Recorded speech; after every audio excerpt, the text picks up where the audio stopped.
আসসালামু আলাইকুম ওয়া রাহমাতুল্লাহি ওয়া বারাকাতুহু। বাজান, আজকের এই মাহফিলে প্রধান বক্তা হিসেবে আমার মতো গুনাহগার বান্দা, মূর্খ, নালায়েক একজন অযোগ্য ব্যক্তিকে আপনারা দাওয়াত করেছেন। তো যেহেতু দাওয়াত করেই ফেলেছেন, আমি যেহেতু চলে এসেছি, কিছু তো বলার দরকার আছে, ঠিক কিনা? কিছু তো শোনারও দরকার আছে। তবে আমি যতক্ষণ পর্যন্ত এখানে বসবো, এই বসা অবস্থায় আমি সোহেল রেজার বাবার কথা বলবো না, মার কথা বলবো না। আমি সোহেল রেজার 14 গোষ্ঠী খানদানের কারো প্রশংসা, কারো কথা আমি বলবো না। তবে যতক্ষণ পর্যন্ত আমি এই মাহফিলে বলবো, ততক্ষণ মুস্তাফা নবীর প্রশংসা করব। আপনারা কি শুনতে রাজি আছেন? মনে হয় কেউ রাজি নেই। সবাই শুনতে রাজি আছেন? একজন হুজুর একটা মাহফিলে গেলেন।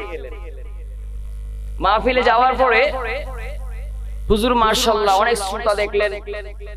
শ্রোতা দেখে হুজুর ওয়াজ করতেছেন, চোখ বুজে বুজে ওয়াজ করতেছেন। চোখ বুজে ওয়াজ করার পর একটু বড় যখন হুজুর চোখ মেললেন, দেখতেছেন যে একটা শ্রোতা হলো, সব শ্রোতা বাড়িতে চলে গেছে। এখন হুজুর হঠাৎ করে বাম পাশে যখন তাকাইলেন, বাম পাশে তাকায় দেখতেছেন একটা লোক বসে আছে। তখন হুজুর আবার ওয়াজ করা শুরু করলেন, আল্লাহ, আমি এতক্ষণ আলোচনা করলাম, কেউ হেদায়েত হইতে পারে নাই, কিন্তু একটা মানুষ হেদায়েত হইছে। এখন ওই লোকটা উঠা বলতেছে, হুজুর, আমিও বাড়ি চলে যাইতাম। আমি যাই নাই, কারণ কি জানেন? কারণ আপনি যে মাইক দিয়ে ওয়াজ করতেছেন, আমি সেই মাইক আলা। তো আপনারা কি থাকবেন না চলে যাবেন? আমি আজকে যেহেতু দূরের মেহমান, এখানে এসেছি, আপনাদেরকে পেয়েছি। আজকে প্রেমের খেলা হবে, আপনারা বসবেন তো ইনশাআল্লাহ? এই প্রেমের বাজারে প্রেমের খেলা হবে, আপনারা কি থাকবেন না চলে যাবেন? সম্মানিত হাজিরিন, উলামায়ে কেরাম ঈদে মিলাদুন নবীর উপরে, আমার নবীর শান মান আজমাতের উপরে অনেক আলোচনা করেছি, আপনারা শুনেছেন। আমি অযোগ্য মানুষ, যা শিখেছি, যা জেনেছি, সেগুলোর ভিতরে কয়েকটি আমার রাসূলের প্রশংসা করে আমি বিদায় নেব। তো ওনাদের মতো হয়তো আমি এরকম আর সুন্দর করতে পারবো না। তবে আমি এইটা বুঝি, আমি সোহেল রেজা হয়তো সার্টিফিকেটের যোগ্যতা নাই, এলেমের যোগ্যতা নাই, জ্ঞানের যোগ্যতা নাই। সোহেল রেজা তাফসীর কারক নয়, সোহেল রেজা সাইকুল হাদিস নয়, সোহেল রেজা বড় আল্লামা নয়। তবে সোহেল রেজার সিনার ভিতরে একটা সার্টিফিকেট আছে, বলবো কি? বলবো, নবীর ইশকে পাগল যিনি,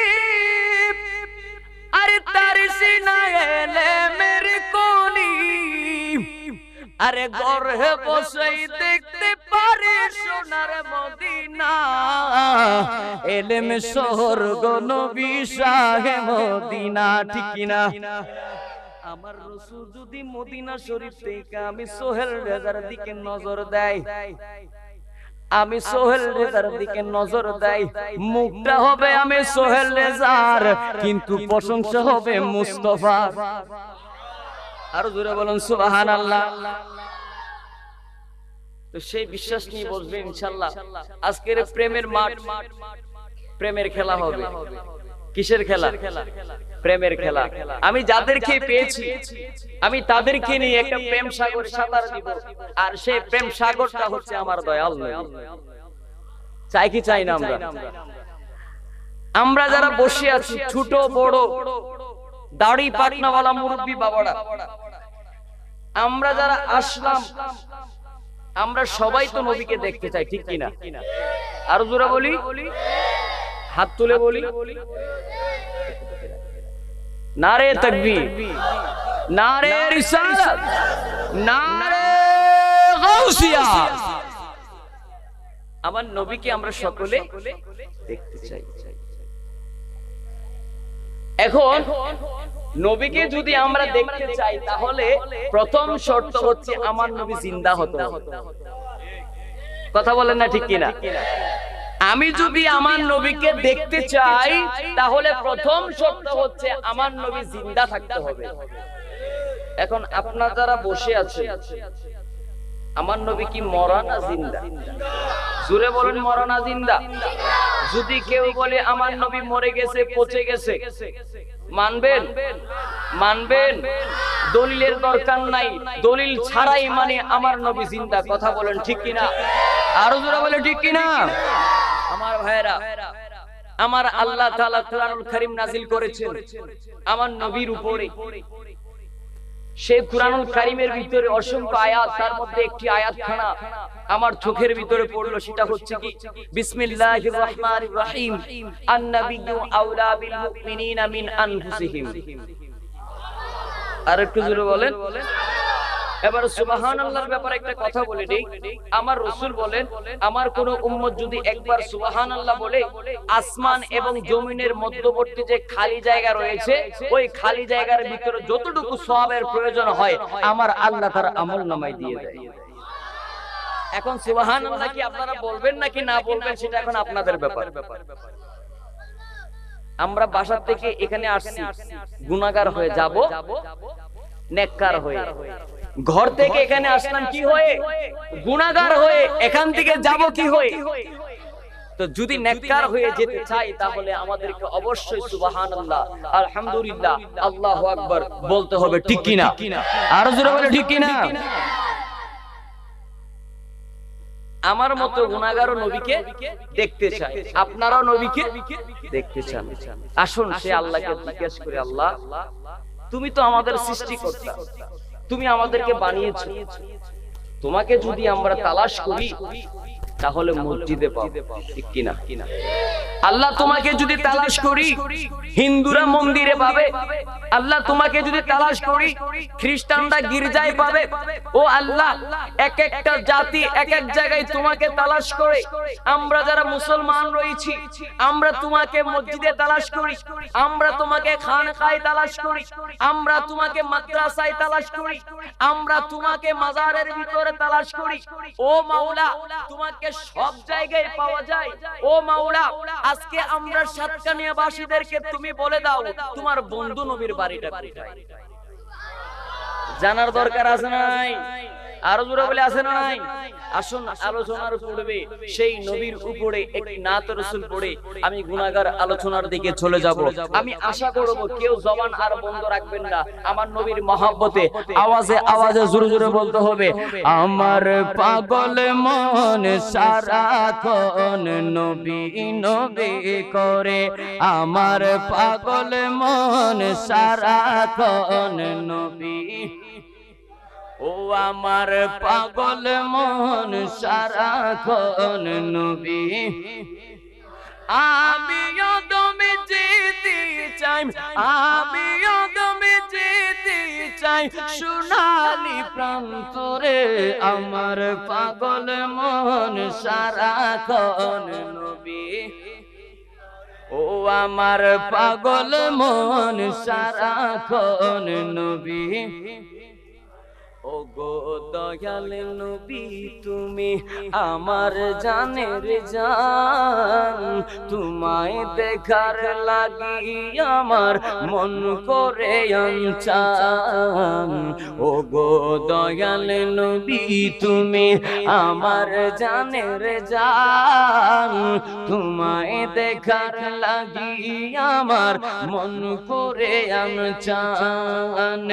বিশ্ব জগতে নবীর প্রেমে পাগল হয়েছে আমার পাগল মন সারাক্ষণ নবী নবী। ও আমার পাগল মন সারাক্ষণ। একটা জবান বন্ধ রাখবেন না, চিৎকার মেরে বলেন না সুবহানাল্লাহ। ও সাতকানিয়াবাসীরা রে, যেই নবীর মহব্বতে রাতের আরামের ঘুমটাকে হারাম করে আমার মদিনার নবীর কাঙ্গাল হয়ে এই মাহফিলে বসে রইলেন, ওই নবীর মহব্বতে একটু আওয়াজ করে বলেন না ইয়া রাসূলুল্লাহ।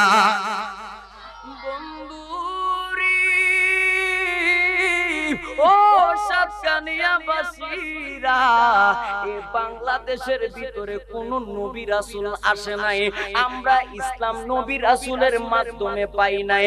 আমরা বাংলাদেশের ভিতরে ইসলাম পেয়েছি একমাত্র আল্লাহর ওলিদের মাধ্যমে। কথা বলেন না ঠিক কিনা? আমার আল্লাহর ওলিদের মহব্বতে একটু আওয়াজ করে বলেন না ইয়া বলি আল্লাহ। বন্ধুরে আমার,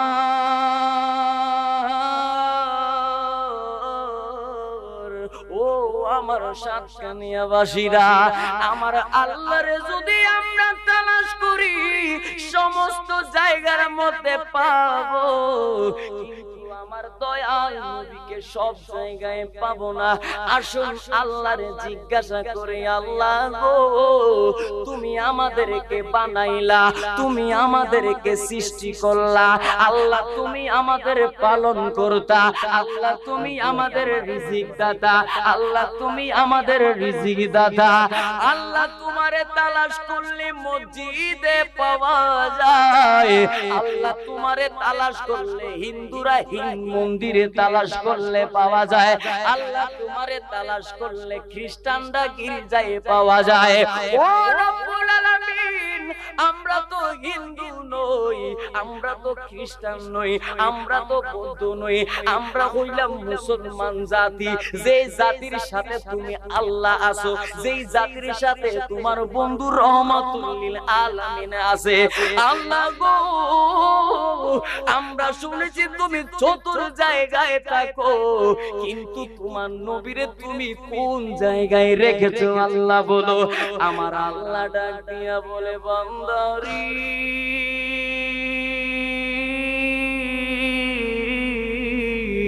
ও বান্দা, আমার বন্ধু নবীর যদি তালাশ করতে যাও তাইলে আমি আল্লাহর কালামুল্লাহ শরীফ কুরআন খুইলা দেখো। যেই মাত্র কুরআন খুইলা দেখিলাম আমার আল্লাহ তাআলার একটা আয়াত সামনে পড়ে গেল। আমার আল্লাহ বলেন, বিসমিল্লাহির রহমানির রহিম, আন-নাবিয়্যু আওলা বিল মুমিনিনা মিন আনফুসিহিম। আমার আল্লাহ বলেন, যারা আমার নবীরে জানের চাইতে বেশি ভালোবাসবে রে, আমার নবী ওই পাগলদের জানেরও আরো অতি নিকটে সিংহাসন লয়া বইসা থাকবে। আরো জোরে বলেন। খারাপ লাগতেছে আপনাদের? বাজান আমি আগে বলেছি, আমার মতন নগণ্য গুনাহগার আত্মা মূর্খ, নাই এলেম, নাই জ্ঞান, নাই কোনো কিছু তো নাই নাই নাই, একবার শরীরটাও নাই। আমি আগে বলেছি, আপনারা এমন একজন বক্তাকে দাওয়াত করেছেন, কোনো কিছুই তো নাই নাই, শরীরটাও কি নাই। আপনারা কি বিরক্ত হচ্ছেন? ভাল লাগতেছে আপনাদের? আমার আল্লাহ বলেন, যারা আমার রাসূলকে, আমার নবীকে নিজের জানের চাইতে আরো বেশি মহব্বত করবে, তাদের জানেরও আরো অতি নিকটে আমার বন্ধু সিংহাসন নিয়ে বসে থাকবে। বলি সুবহানাল্লাহ। আরো জোরে বলি সুবহানাল্লাহ। সেই নবী, এই যে আমরা বসলাম, আমরা কি নবীর দুশমন না নবীর বন্ধু?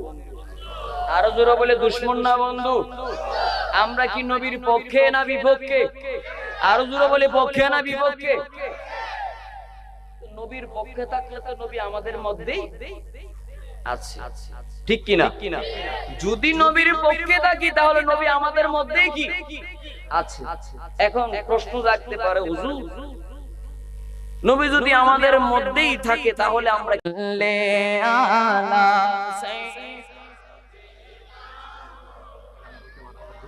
আদিনা বিয়েনা শাফিয়েনা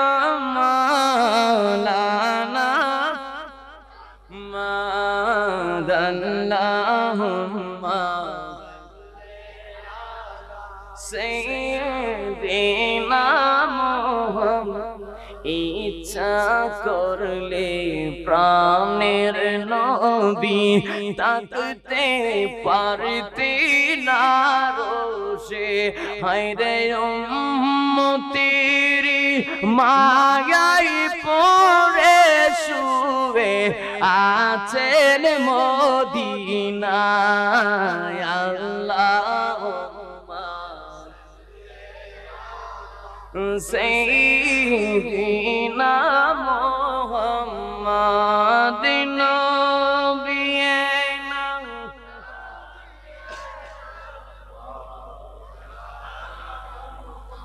একটু মহব্বতের আওয়াজে বলি সুবহানাল্লাহ। আমার দিকে মনোযোগ দেন রে বাজান, আর এদিক সেদিক তাকানোর সময় নাই। মনের কানটা আমি সোহেল রেজার দিকে দিয়া দেন রে বাজান। কি আলোচনা আমি সোহেল রেজা করি, যদি আমার ভুলটা হয় বন্ধু হয়ে ভুলটা ধরায়া দিবেন, কিন্তু আপনি যদি ভুলের মধ্যে থাকেন বন্ধু হয়ে ভুলটা শুধরায়া নিবেন, তাইলে তো ঝগড়া ফেসাদ হয় না। কথা বলেন না ঠিক কিনা? এবার ওই পাগলা তার জামাটা আলাদা করলেন, জামাটা আলাদা করার উপরে তার চামড়া, আমাদের সকলের বডিতে চামড়া আছে, চামড়াটা আলাদা করার পরে এই চামড়ার উপরে ছুরি দিয়ে একটা দাগ দিলেন। দাগ দেওয়ার পরে চামড়াটা এইভাবে আলাদা হয়ে গেল। আলাদা হওয়ার পরে পাগলা বলে, আল্লাহ গো, তুমি বলেছো নবী আমার ভিতরে আছে, চামড়া আলাদা করলাম নবীরে দেখি না। আমার আল্লাহ বলে, পাগলারি, আমার নবীরে যদি দেখতে চাও আরো ভিতরে যাইতে হবে। আমার কথা আপনারা বুঝেন? বুঝতেছেন আপনারা? আমার আল্লাহ বলে, পাগলা, আমার বন্ধুরে যদি তুমি দেখতে চাও তাইলে আরো ভিতরে যেতে হবে। এবার ওই পাগলাটা কি করলেন, চামড়ার পরে হলো মাংস। এবার পাগলাটা মাংসের উপরে একটা ছুরি দিয়া দাগ দিলেন, মাংসটা আলাদা হয়ে গেল। আলাদা হওয়ার পরে পাগলাটা আমার নবীরে খুঁজে, আমার নবীরে খুঁজা দেখার পরে পাগলা দেখলেন আমার নবীরে দেখা যায় না। এবারে পাগলাটা আল্লাহর দরবারে বলে, আল্লাহ গো, তুমি বলেছো নবী নাকি আরো ভিতরে, আমি মাংস আলাদা করলাম কিন্তু আমি আমার নবীরে দেখতে পারলাম না। আমার আল্লাহ ডাক দিয়া কয়ে, পাগলারি, যদি আমার নবীরে দেখতে চাও তাইলে পাগলা তোমারে আরো ভিতরে যাইতে হবে। এবারে পাগলাটা কি করলেন, মাংসর পরে কি হাড্ডি, এবারে পাগলাটা হাড্ডিটারে ভাগ করলেন। হাড্ডিটারে ভাগ করার পরে সেইখানের ভিতরে আমার দয়াল নবীর খুঁজে, আমার দয়াল নবীর খুঁজা দেখে এখানে আমার দয়াল নবী নাই। এবারে পাগলাটা আবার আল্লাহরে তালাশ করে, আল্লাহ গো, তুমি আয়াত নাজিল করেছো নবী আমাদের ভিতরে সিংহাসন নিয়ে বৈশা থাকে। ও রব্বুল আলামিন, আমি আমার জামা সরাইলাম, জামা সরানোর পরে আমার চামড়া সরাইলাম, আমার চামড়া সরানোর পরে আমার মাংস সরাইলাম, আমার মাংস সরানোর পরে আমার মাংসের পরে হাড্ডি, হাড্ডিটারে দুইটা আলাদা করলাম। তারপরে তো আমি পাগলা নবীরে দেখি না। এবার আমার পাগলা, আমার আল্লাহ বলে, পাগলা, আমার নবীরে যদি দেখতে চাও তাইলে আরো ভিতরে যাইতে হবে। এবার পাগলা কয়, আল্লাহ গো, আমি আরো ভিতরে যাইতে চাই। এবার যখন আড্ডির ভিতরে মগজ থাকে, ওই পাগলাটা মগজের ভিতরে গাইটাইতাছে, গাইটাইতাছে, মানে আমার নবীরে তালাশ করে ওই মগজের ভিতরে আমার নবীরে দেখে না। না দেখার পরে পাগলাটা আল্লাহর দরবারে আরজি জানায়, ও আমার আল্লাহ, ও মালিকুল মাওলা, তুমি কোরআন নাজিল করলা, আয়াত নাজিল করলা, ওই আয়াতটা আমি পড়লাম। ওই আয়াতটা পড়ার পরে আমি জানতে পারলাম নবী নাকি মুমিনদের কলবের ভিতরে থাকে গো আল্লাহ। ও রব্বুল আলামিন, তোমার কথা মানতে যাইয়া আমি জামা সরাইলাম, চামড়া আলাদা করলাম, মাংস আলাদা করলাম, হাড্ডি আলাদা করলাম, হাড্ডির ভিতরে মগজ আলাদা করলাম, কিন্তু তারপরও আমি আমার নবীরে দেখি না। এবার আমার আল্লাহ বলে, পাগলারি, জামা সরাইলে, চামড়া আলাদা করলে, গোশত আলাদা করলে, হাড্ডি দুই ভাগ করলে, মগজ তোমার তালাশ করলে, ওইখানে আমার নবীরে পাইলি না।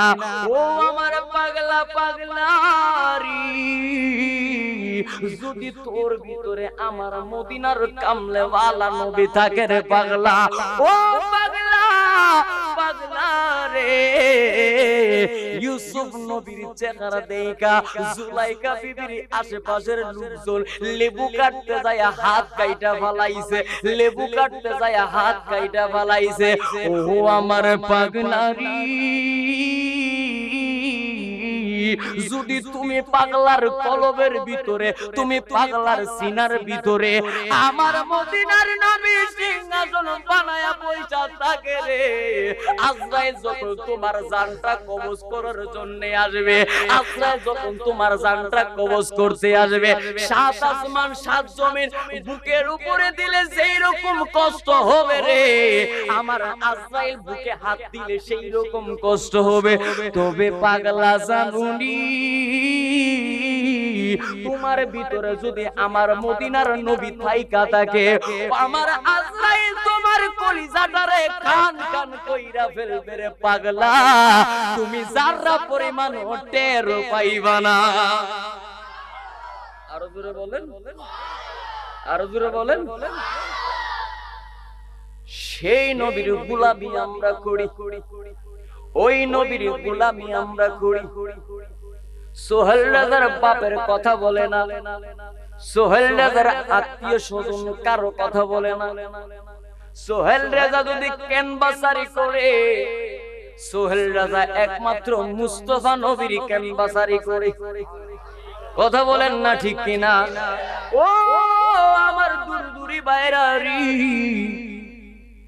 এই মাহফিলে আসছে বুড়া মানুষ আসছে, যুবক ভাইরা আসছে, আমার নওজোয়ান বন্ধুরা আসছে, ছোট ছোট মাসুম বাচ্চারা আসছে।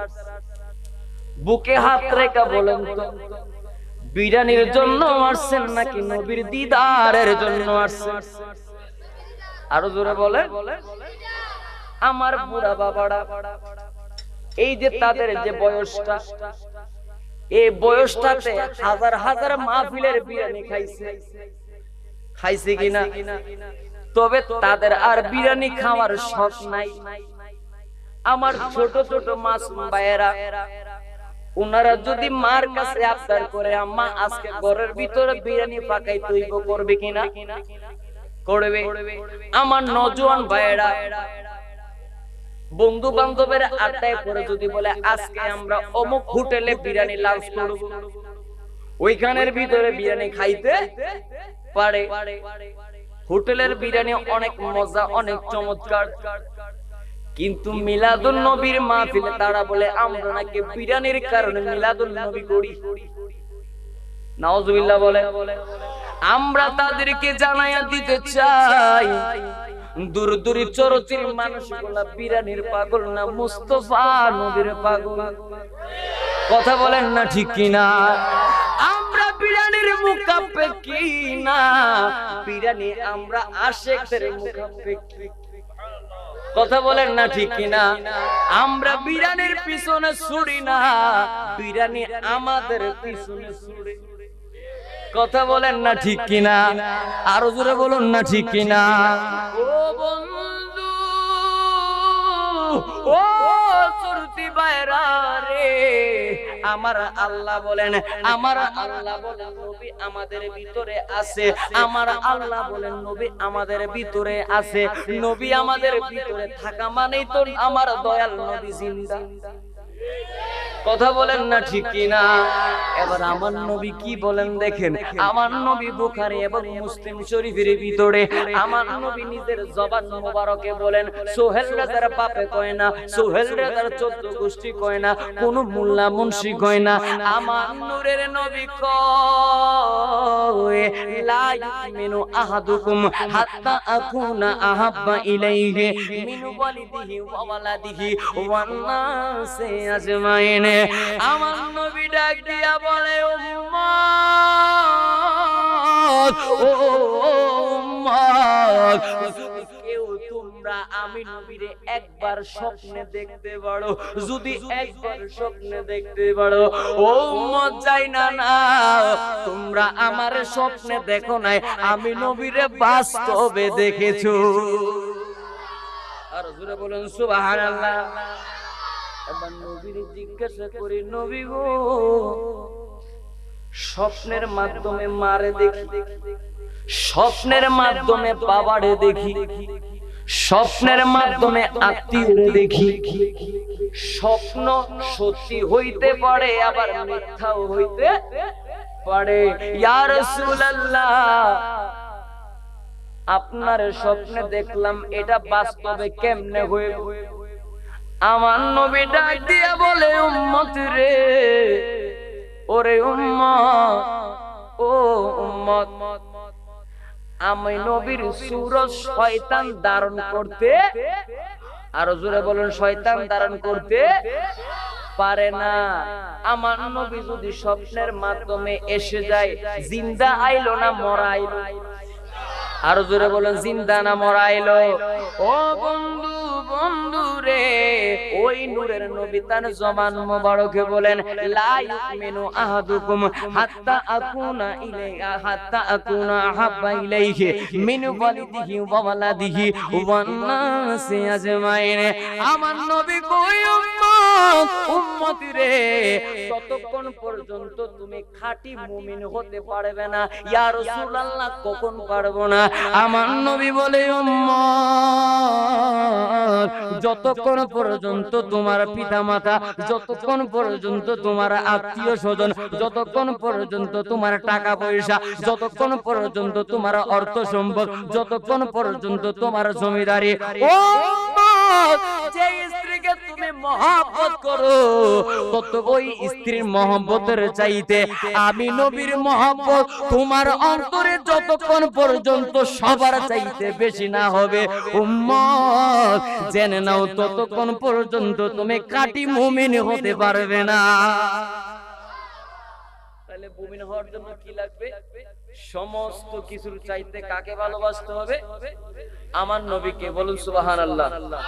আমরা সেই নবীর অনুসারী, আমরা সেই নবীর গোলামি করি, কোন মোল্লার গোলামি করি না। কথা বলেন না ঠিক কিনা? আরো জোরে বলুন না ঠিক কিনা? ও বন্ধুরে, বন্ধুরে আমার, ওই নবীরে একবার দেখার জন্য এই সাতকানিয়ার জমিনে, বাঁশখালীর জমিনে, যেইখানে আমার নবীর মাহফিল হয়, আমরা পাগলরা পাগলের মতো ছুটে যাই। কথা বলেন না ঠিক কিনা? আরো জোরে বলুন না ঠিক কিনা? কেন? নামাজ পড়ছি, কবুল হইছে নাকি হয় নাই গ্যারান্টি পাই নাই। রোজা রাখছি, কবুল হইছে কি হয় নাই গ্যারান্টি পাই নাই। যাকাত দিছি, কবুল হইছে নাকি হয় নাই গ্যারান্টি পাই নাই। হজ করছি, কবুল হইছে নাকি হয় নাই গ্যারান্টি পাই নাই। ও বন্ধু, বন্ধুরি, তবে আল্লাহর জবান দিয়ে শুনেছি, আল্লাহর জবান দিয়ে শুনেছি, কি কি কি শুনেছি? আমার আল্লাহ নাকি তার ফেরেশতাদেরকে নিয়ে আরশে আজিমের ভিতরে, আরশে আজিমে আমার আল্লাহ তার ফেরেশতাদেরকে নিয়ে ইউসাল্লুনা আলান নবী ইয়া আইয়ুহাল্লাযীনা আমানু সাল্লু আলাইহি ওয়া সাল্লিমু তাসলিমা। আমার আল্লাহ তার আরশে আজিমে তার ফেরেশতাদেরকে নিয়ে আমার নবীর গুণগান করে। আর আল্লাহ শুধু গুণগান করে না, আল্লাহ আমরা পাগলদেরকে গুণগান করার জন্য অনুমতি দিয়েছেন, আমরা পাগলদেরকে গুণগান করার জন্য হুকুম দিয়েছেন। আমরা যদি আমার নবীর গুণগান করি, ওই গুণগানটা নাকি আমার আল্লাহ সরাসরি কবুল করে। আর জোরে বলুন সুবহানাল্লাহ।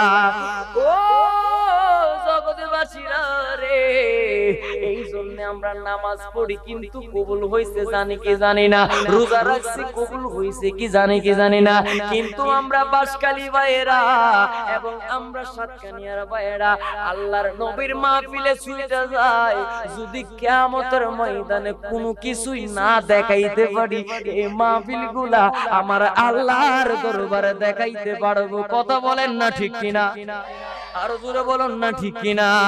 এই মাহফিলে আমার নবীর দুরূদ পড়েছি, এই মাহফিলে সুবহানাল্লাহ বলেছি, এই মাহফিলে আল্লাহু আকবার বলেছি, এই মাহফিলে আলহামদুলিল্লাহ বলেছি, এই মাহফিলে কোরআন তেলাওয়াত করেছি শুনেছি, এই মাহফিলের ভিতরে আল্লাহর নবীর জীবনী আলোচনা হয়েছে, এই মাহফিলের ভিতরে আল্লাহর ওলিদের আলোচনা হয়েছে।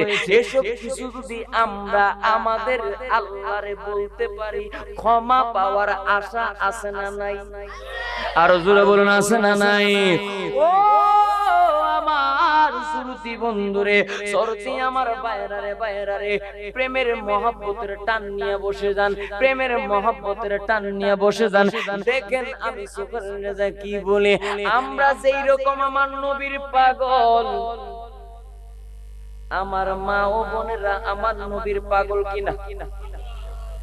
আজকের মাহফিল মা বোনেরা দেখছে কিনা, দেখতেছে কিনা? আমরা যেইভাবে আমার নবীর পাগল, আমার মা ও বোনেরা আমার নবীর তেমন পাগল। ওই একটার পাগল নির ওয়াকিয়া, এই ওয়াকিয়াটা বলে আমি সোহেল রাজা বিদায় নিব। একটা পাগল একটা পাগল নিয়ে আমার দয়াল নবীর বড় ভালোবাসার পরে ওই পাগল নির বিবাহ হলো একটা রাজার সাথে। কার সাথে? রাজার সাথে পাগল নিটার বিয়ে হলো।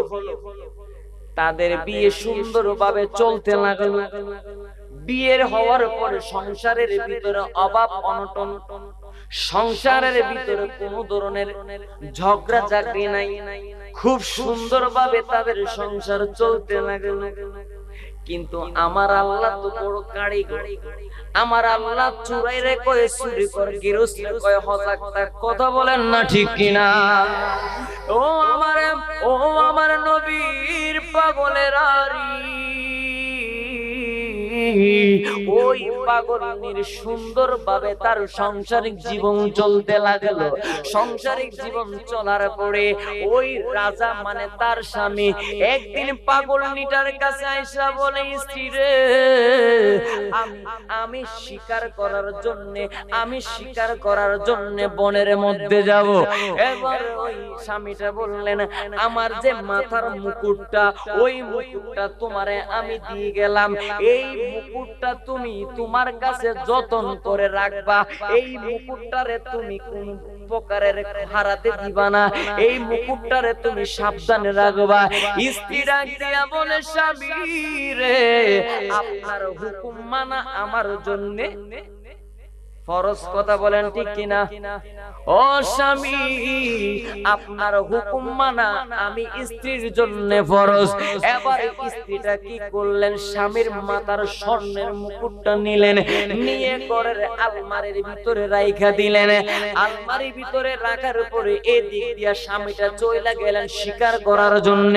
শিকার করার পরে জঙ্গলে যখন গেল, এবার বাড়ির ভিতরে একা স্ত্রীটা যখন বাড়ির ভিতরে কাজ করতে লাগলেন, হঠাৎ করে একটা ভিক্ষুক ওই বাড়ির সামনে আইসা বলে, কারো ঘরে যদি দামি জিনিস, মূল্যবান জিনিস থাকে, ওই মূল্যবান জিনিসটা যদি আল্লাহ এবং আল্লাহর নবীর সন্তুষ্টির আশায় আমারে কেউ দান করতে পারো, আমি দোয়া কইরা যাব মরণের আগে ওই দয়াল নবীর দিদার যেন তোমার নসিব হয়ে যায়। আর জোরে বলুন সুবহানাল্লাহ। এই কথাটা যখন মহিলা শুনলেন, মহিলাটা আগে থেকে আমার নবী পাগল, মহিলাটা আগের থেকে আমার নবীর জন্য পাগল। মহিলাটা চিন্তা করে ঘরের মূল্যবান জিনিস দিয়ে যদি আমি দয়াল নবীর দিদার পাই, তাহলে আমি জান্নাতের ভিতরে রানীর মতো বসবাস করতে পারবো। কথা বলেন না ঠিক কিনা? এই কথা চিন্তা করি ওই মহিলা ঘরের ভিতরে গিয়ে আলমারি খুললেন। আলমারি খুইলা ওই আলমারির ভিতরে স্বামীর যে দামি মুকুটটা ছিল, ওই মুকুটটা আইনা ফকিরকে দান করে দিলেন। ফকির দোয়া করলেন, মরণের আগে যেন একবার তোমার দিদারে মুস্তাফা নসিব হয়। এই দোয়া কইরা ফকির বাড়ি চইলা গেলেন। ঠিক কিছুদিন পরে তার স্বামী শিকার শেষ করে রাজপ্রাসাদে আসে। রাজপ্রাসাদে আসার পরে স্ত্রীকে ডাক দিলেন, স্ত্রী রে, আমার মুকুটটা কোথায়? মুকুটটা তুমি আনো। স্ত্রী কোনো কথা বলেন, আবার বললেন মুকুটটা কোথায়, ওইটা আনো। স্ত্রী কোনো কথা বলে না। এবার স্বামী যেই মাত্র রাগ হয়ে গুসা হয়ে আবার যখন জিজ্ঞাসা করলেন মুকুটটা কোথায়, মুকুটটা আনো, স্ত্রী ডাক দিয়া বলে, স্বামী গো, আপনি রাগ করেন না, আপনি গুসা করিয়েন না, আপনি কিছু মনে করিয়েন না। ও আমার প্রাণীর স্বামী, আপনি যখন শিকার করার জন্য জঙ্গলে চইলা গেলেন, আমাদের বাড়ির সামনে একটা ফকির আসছিল। ওই ফকিরটা আয়েশা বলল, আল্লাহ এবং আল্লাহর নবীর সন্তুষ্টির আশায় কেউ যদি কারো ঘরের দামি জিনিস আমি ফকিরকে দান করতে পারো, আমি দোয়া কইরা যাব মরণের আগে যেন একবার তোমার দিদারে মুস্তাফা নসিব হয়। ও নবী, ওই নবীরে আমি দেখার আশায় ওই দামি মুকুটটা আমি ওই ফকিরকে দান করে দিলাম। এবার স্বামী ডাক দিয়া বলে, স্ত্রী এইটা তুমি কি করলা? আমার দামি মুকুটটা তুমি দান করে দিলা। আজ থেকে তোমার সাথে আমার কোনো সম্পর্ক নাই, আমি তোমারে তালাক দিব, আমি তোমারে তালাক দিতে বাধ্য। এবার স্ত্রীটা বলে, স্বামীরি, আমি চুরি করি নাই, ডাকাতি করি নাই, আমি তো বদমাশগিরি করি নাই রে স্বামী। ও স্বামী, এই মুকুটটা একমাত্র আল্লাহ এবং আল্লাহর নবীর সন্তুষ্টির আশায় আমি দান করে দিয়েছি। এবার স্বামীটা কি করলেন, ঘরের কোণে গেলেন, ঘরের কোণ থেকে একটা লম্বা দা নিলেন। কি নিলেন? লম্বা দা নিলেন। ওই লম্বা দাটা বের করে জিজ্ঞাসা করলেন, তুমি কোন হাতে দান করলা? স্ত্রীটা বলে, আমি আমার ডান হাতে দান করেছি। ডান হাতে যখন বললেন পাষাণ্ড স্বামী, ওই ডান হাতটা এইভাবে ধরলেন, আরেক হাতে দাও ধরলেন, দা দিয়ে ওই ডান হাতটা এখান বরাবর একটা কোপ মারলেন। কোপ মাইরা তারা হাতটা আলাদা করে দিলেন। আলাদা করার পরে এবার পাষাণ্ড স্বামী 1 তালাক, 2 তালাক, 3 তালাক দিলেন। 3 তালাক দেওয়ার পরে আমার চরতি বন্ধুরা, এবার পাষাণ্ড স্বামী বলেন, আমার ঘরে আর তোমার জায়গা নাই। মেয়েটারে বাইর করে দেওয়ার পরে ওই মেয়েটা সিদ্ধান্ত নিল, আমার স্বামীর ঘরে যেহেতু আমার ঠাঁই নাই, তবে আমার বাবার কাছে তো আমার ঠাঁই আছে, ঠিক কিনা? এবার মেয়েটা পাগলনি, মেয়েটা কান্না করতে করতে বাবার বাড়ি গেলেন। বাবার বাড়ি যাওয়ার পরে বাবার ঘরের দরজার সামনে এইভাবে টুকু দিলেন। টুকু দেওয়ার পরে বাবা ঘর থেকে জিজ্ঞাসা করলেন, কে তুমি? মেয়েটা কান্নার সুরে বলে, বাবারি, আমি আর কেউ না, আমি হইলাম তোমার কলিজার টুকরা। বাবা যে মাত্র এই কণ্ঠটা শুনলেন, বাবা দৌড় মাইরা ঘর থেকে বাহির হলেন। বাহির হওয়ার পরে দেখে এটা তার মেয়ে। মেয়েটারে বাবা জড়িয়ে ধরলেন, কিন্তু বাবা লক্ষ্য করলেন মেয়েটার চোখের ভিতরে পানি টলমল টলমল করে। এবার বাবা জিজ্ঞাসা করলেন, মারি রাজার কাছে তোমারে বিয়ে দিয়েছিলাম সুখে শান্তিতে থাকার জন্য, তোমার মুখে হাসি ফুটানোর জন্য, আজকে দেখি তোমার চোখে পানি, কারণটা কি? মেয়েটা ডাক দিয়া বলে, বাবা গো, তুমি আগে আমার একটা কথার উত্তর দাও। দয়াল নবীরে ভালোবাসলে বুঝি এইরকম কষ্ট পাওয়া যায়? এবার মেয়ে বাবা ডাক দিয়া বলে, মারি ও মা, কি হয়েছে আমার একটু বলো, কি হয়েছে আমার একটু বলো। এবার মেয়েটা বলে, আপু, আমার স্বামীর দামি মুকুটটা আমি আল্লাহ এবং আল্লাহর নবীর দিদারের আশায় আমি একটা ফকিরকে দান করে দিয়েছিলাম। আমার পাষণ্ড স্বামী আমার হাতটা কাটলো, আমার 3 তালাক দিল, আমার ঘর থেকে বের করে দিল। ও আপুরি, আমি তো চুরি করি নাই, ডাকাতি করি নাই, আমি তো অর্থ আত্মসাৎ করি নাই, তবে আমার একটাই দোষ, আমি দয়াল নবীরে বড় ভালোবাসি। আরো জোরে বলেন। ও আপু, নবীরে ভালোবাসার কারণে আমি আমার হাত হারাইলাম, আমি তালাক প্রাপ্ত হইলাম, আমি ঘর হারাইলাম। আপুরি,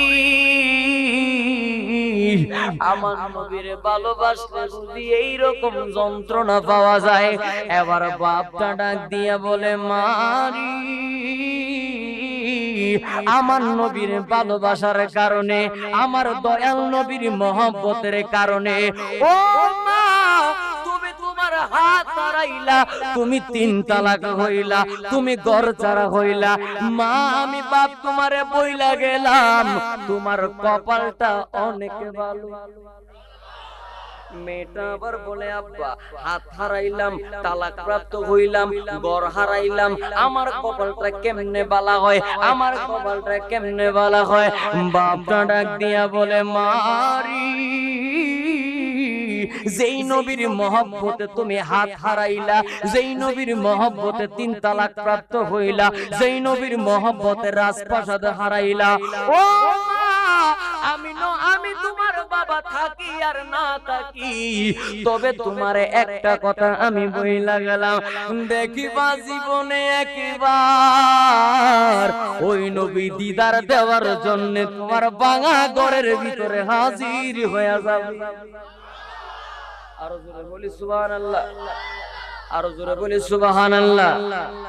এবার বাপটা মেয়েটারে ঘরের ভিতরে আনলেন। ঘরের ভিতরে নেওয়ার পরে ওই মেয়েটা মনটা বড় খারাপ হয়ে থাকে সব সময়। হঠাৎ বাপের বাড়িতে বন্ধু বেড়াতে আসলো। বন্ধুকে মেয়েটার বাবা বলে, আমি যদি মারা যাই তাইলে তুমি আমার মেয়েটারে তোমার মেয়ের মতো করে লালন পালন করবা। বন্ধুটা বলে, ঠিক আছে, আমি লালন পালন করব। এই কথা বলার কয়েকদিন পরে বাবা মারা গেলেন। বাবাটা মারা যাওয়ার পরে ওই বন্ধুটা এসে মেয়েটার তার বাড়ি নিয়ে গেলেন। নিয়ে যাওয়ার পরে ওই বন্ধুর মেয়ের জন্য যদি একটা কাপড় কিনে, এই মেয়েটার জন্য আরেকটা কিনে, ওর জন্য যদি একটা চকলেট কিনে, এই মেয়েটার জন্য আরেকটা চকলেট কিনে, মানে নিজের মেয়ের মতো করে লালন পালন করতে লাগলেন। হঠাৎ একদিন এই মেয়েটা ঘরের কাজ করার জন্য এই মেয়েটা যখন উঠানের মধ্যে গেলেন, একটা শিল্পপতি মেয়েটারে দেখে তার কাছে আসা জিজ্ঞাসা করে, তোমার বাড়ি কোথায়? বলে, আমার বাড়ি এইটা। তোমার বাবা আসেনি? বলে, হ্যাঁ। তোমার বাবার কাছে আমারে নিয়ে চলো। মেয়েটা বাবার কাছে নিয়ে গেলেন। ওই শিল্পপতিটা মেয়েটার বাবাকে বলেন, আপনার মেয়েটাকে আমার বড় ভালো লেগেছে, আমি তারে বিবাহ করতে চাই, আমার সাথে এই মেয়েটারে বিবাহ দিবেন নি? এবার ওই লোকটা বলে আমি বিবাহ দিব, তবে আমার একটা শর্ত আছে। শর্তটা কি? আমার মেয়ে যদি রাজি হয় তাইলে আমিও রাজি আছি। এবার মেয়েটার জিজ্ঞাসা করে তুমি রাজি আছো কিনা? মেয়েটা ডাক দিয়া বলে আপু রে আমি রাজি আছি, তবে এই লোকটার সাথে আমার গোপনে 2 মিনিট কথা আছে। আর জোরে বলুন সুবহানাল্লাহ।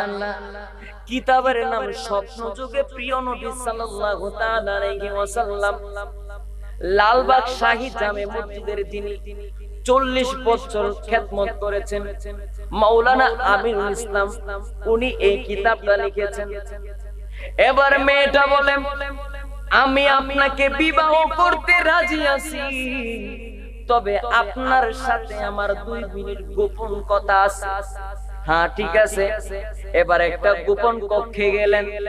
গোপন কক্ষে যাওয়ার পরে ওই তার নতুন হবু বরকে সবকিছু ভেঙে বললেন, দেখেন আমার হাত নাই, আমার আগে একটা বিবাহ হয়েছে, সে স্বামী আমার তালাক দিছে, আমারে ঘর থেকে বের করে দিছে, আপনি আমারে বিবাহ করতে রাজি আছেননি? ওই শিল্পপতিটা বলে আমি রাজি আছি। এবার যখন রাজি হয়ে গেল ও আমার দূরদূরিবাসীরা, এবার তাদের সুন্দরভাবে শরীয়ত সম্মত বিবাহ হলো। বিবাহ হওয়ার একটু আগে মেয়েটা বলে আপনার কাছে আমার একটা ওসিয়ত রয়েছে। কি ওসিয়ত? আমি যতদিন আপনারে অনুমতি না দিব ততদিন পর্যন্ত আপনি আমার শরীরে হাত দিতে পারবেন না, মানে স্বামী স্ত্রী অধিকার জারি করতে পারবেন না। স্বামীটা বলে হ্যাঁ ঠিক আছে, আমি জারি করব না, আমি তোমার শরীরে হাত দিব না। সুন্দরভাবে তাদের বিবাহ সম্পন্ন হলো। কিন্তু আমার সুরতে বাইরারি যেই দিন মেয়েটার বিবাহ হলো, সেই দিন মেয়েটা কবুল বললেন, ওই দিন থেকে মেয়েটার কান্না শুরু হয়ে গেল। আর জোরে বলেন। মেয়েটা কান্দে। স্বামী জিজ্ঞাসা করে তুমি কেন কান্দো? বলে না বলবো না, সময় হইলে আপনারে বলবো। এবার একদিন, 2 দিন, 3 দিন, 3 দিনের সময় স্বামীটা তার বাড়িতে তার স্ত্রীকে নিয়ে যাওয়ার জন্য রওনা হলেন। রওনা হওয়ার পরে মাঝরাত বরাবর দেখতেছেন স্ত্রীটা কান্না করতেছেন, এমন কান্না করতেছেন, ওই কান্নাটা দেখা স্বামীর কাছে বড় অদ্ভুত মনে হলো। স্বামী হঠাৎ করে স্ত্রীর হাতে এইভাবে ধরলেন। ধরার পরে স্ত্রীটা রাগ হয়ে গেলেন, তোমার না আমি মানা করছিলাম, আমি অনুমতি দেওয়ার আগ পর্যন্ত আমার শরীরে হাত দিবা না। স্বামী বলে স্ত্রী আমি স্বামী স্ত্রীর অধিকার নিয়ে তোমার শরীরে হাত দেই নাই, যৌন উত্তেজনা নিয়ে আমি তোমার শরীরে হাত দেই নাই। আজকে তোমার সাথে আমার বিবাহ হলো, 3 দিন হয়ে গেল, আমি দেখলাম তুমি 3 দিন দিনরাত শুধু কান্না করতেছো। জিগাইলাম তুমি কেন কান্না করো, তুমি আমারে উত্তর দাও না। ও স্ত্রী এখন তুমি আমার বাড়িতে যাবা, এখন তুমি দেখি কান্না করতেছো, তোমার কান্না তো আমার সহ্য হয় না রে স্ত্রী, তুমি কেন কান্না করতেছো? স্ত্রী ডাক দিয়া বলে স্বামী এখন কান্না করার সময় হয়েছে, কিন্তু আপনি স্বামীরে বলার সময় হয় না। আর জোরে বলুন সুবহানাল্লাহ। এবার বাড়িতে গেলেন, বাসর ঘর সুন্দর ভাবে সাজাইলেন।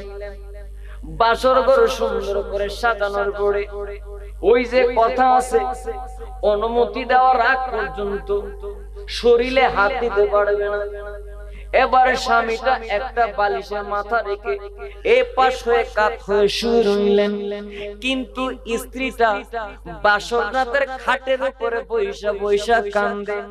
আর ওদিক দিয়া স্বামীটা টেনশন করতেছে কেন কান্দে, উত্তর তো আমার দিল না। মেয়েটা কান্দতে কান্দতে দুরূদ শরীফ পড়তে পড়তে মেয়েটা যে মাত্র ঘুমায় গেলেন। মেয়েটা যে মাত্র ঘুমায়া গেলেন, আমার নবী মদিনা থেকে এসে বলে, পাগলি রে, ও পাগলি, তোরে যেই দিল তালাক দিছিল, আমি নবী মদিনা থেকে সব কিছুই দেখছি। ও পাগলি, যেই দিন তোর পাষাণ্ড স্বামী তোর হাতটা কাটছিল রে পাগলি, আমি নবী মদিনা থেকে সব কিছুই দেখছি। পাগলি রে, সেই নবীর দিদারের আশায় আজকে তুই তালাক প্রাপ্ত হইলি, আজকে তুই রাস্তা হারাইলি, ওই পাগলি তোর সামনে দাঁড়ায়া রইছে। ও পাগলি রে আমার, আয় আমি নবীর সিনা মুবারকে। আরো জোরে বলেন। এবার আমার নবী কদম বসি করলেন পাগলিটা স্বপ্নের মাধ্যমে। কদম বসি করার পরে ওই পাগলিটারে আমার দয়াল নবী বলেন, পাগলি, আমি নবী তোমারে শুধু দিদার দেওয়ার জন্য আসি নাই, আমি নবী তোমারে উপহার দেওয়ার জন্য এসেছি।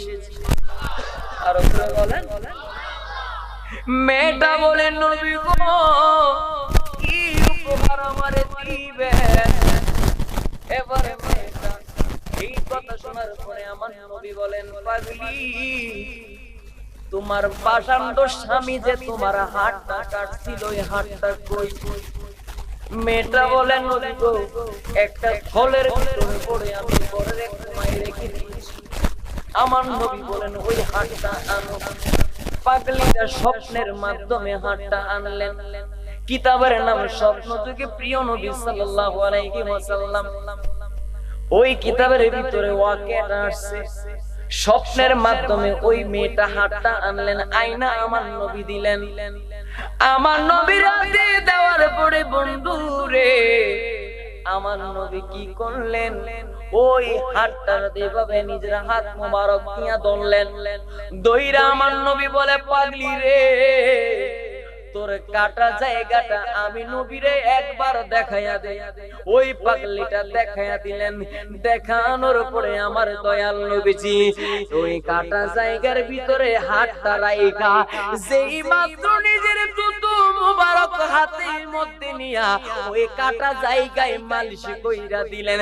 মালিশ করার পরে ওই হাতটা জোড়া লাগা গেল। চিৎকার মেরে বলেন, আরো জোরে বলেন। দুনিয়ার ডাক্তারেরা সেলাই করে, মেডিসিন দেয়, দেখে দেয় না, কিন্তু আমার নবীজির থুতু মুবারক দিয়া বালা হয়ে যায়। আরো জোরে বলেন সুবহানাল্লাহ। আমার নবী হলেন ডাক্তার রে ডাক্তার, কথা বলেন ঠিক কিনা? ওদের কেমন ডাক্তার রে ডাক্তার? আবু বকর সিদ্দিকের সাপে কামড়াইছে, আর আমার নবীর থুতু দিয়া বালা হয়ে গেছে। আরো জোরে বলেন সুবহানাল্লাহ। আমার নবীর থুতু মুবারক কেমন পাওয়ার, কেমন ক্ষমতা! ওই থুতু মুবারকের পাগল আমার আল্লাহর নবীর সাহাবীরা ছিল। কদে কেমন ছিল? পৃথিবীর ভিতরে সবচাইতে বড় সিটি, বড় বাটপার, বড় মুনাফিক, বড় গাদ্দার, যার নাম হইল আবু জাহিল্লা। কথা বলেন না ঠিক কিনা? ও আবু জাহিল্লা একটা প্রতিনিধি ঠিক করলেন আমার দয়াল নবীর দরবারে যাওয়ার জন্য। আমার দয়াল নবীর দরবারে কি কি আলোচনা হয়, ওই আলোচনাগুলি আয়েশা আবু জাহেলকে বলার জন্য সুন্দর একটা প্রতিনিধি ঠিক করলেন। প্রতিনিধি আমার দয়াল নবীর কাছে গেলেন। আমার দয়াল নবীর কাছে গিয়ে দেখলেন আমার দয়াল নবীজি বয়ান করতেছেন, আর সাহাবায়ে কেরাম দয়াল নবীর কাছে বসে রইলেন। আর জোরে বলি সুবহানাল্লাহ। এমন ভাবে বসে রইলেন মনে হয় যেন তাদের মাথার উপরে একটা চড়ুই পাখি বসে রয়েছে।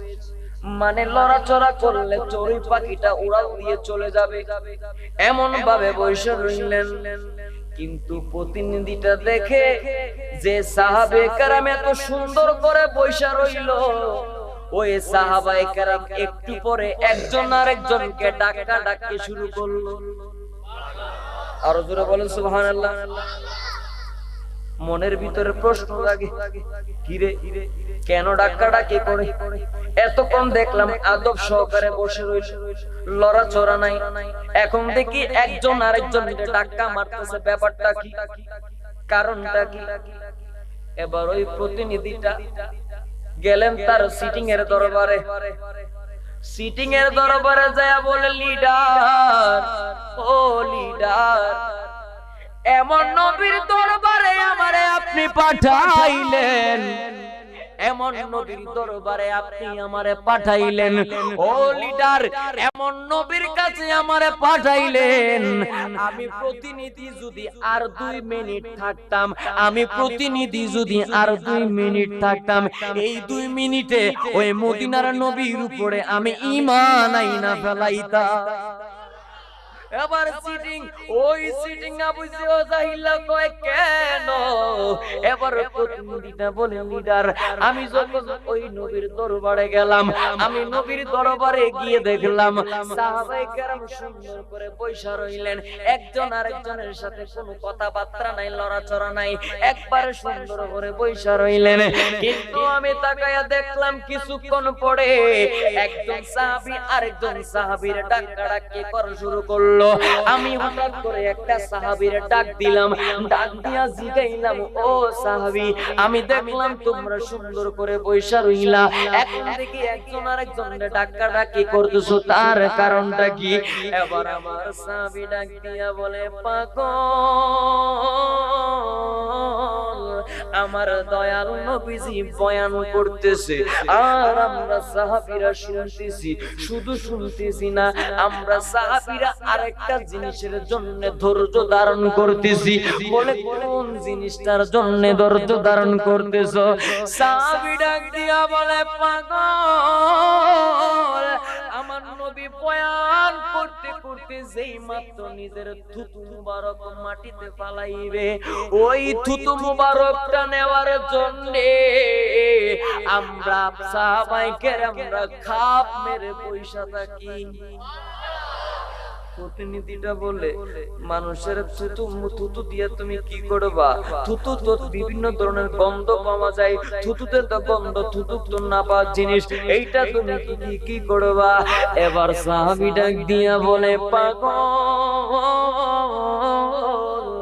ও পাগল, আমার নবী যেই মাত্র থুতু ফালাইতে যাবে, আমরা সাহাবে কেরামরা একজন আরেকজনকে ডাক্কা মারি, কে কার আগে থুতু নিতে পারে।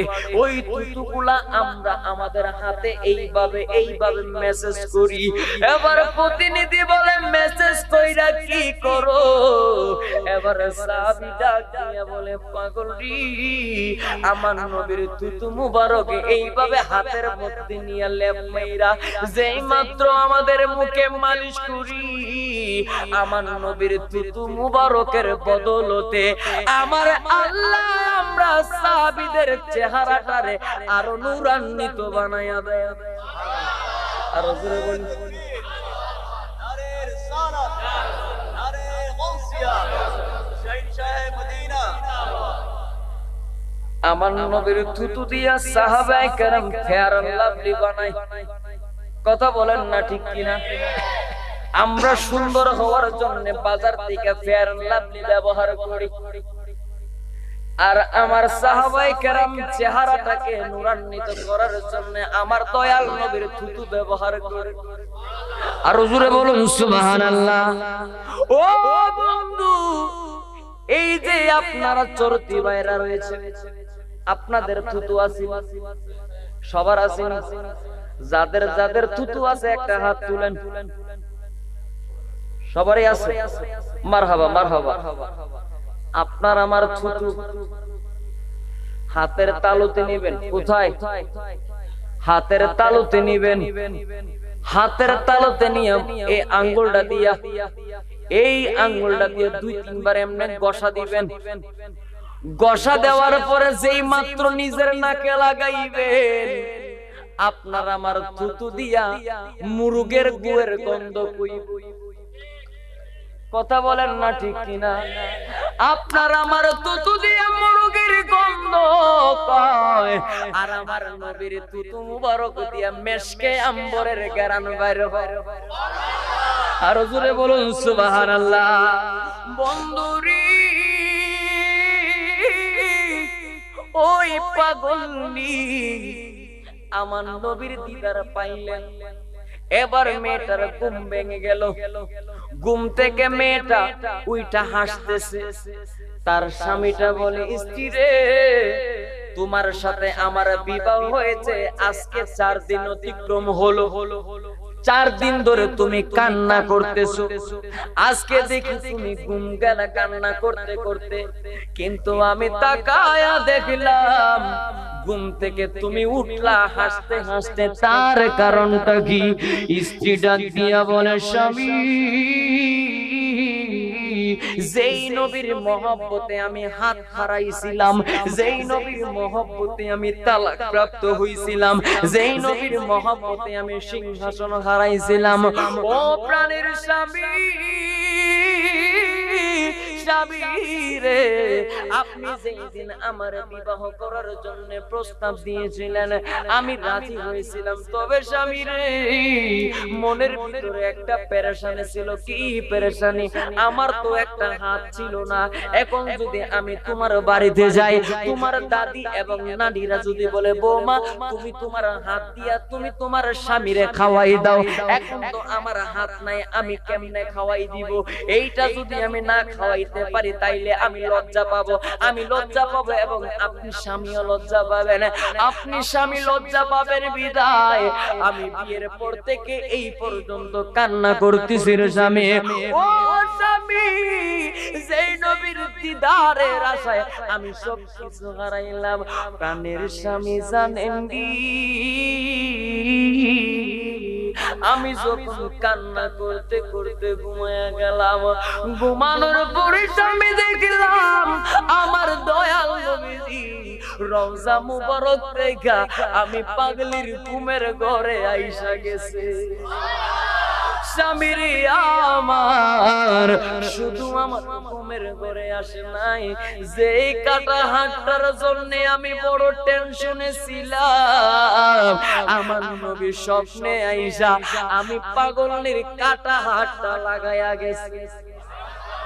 আরো জোরে বলেন, আরো জোরে বলেন। वो मेरा नबी, मेरा नबी, मेरा नबी है, वो मेरा नबी, मेरा नबी, मेरा नबी है।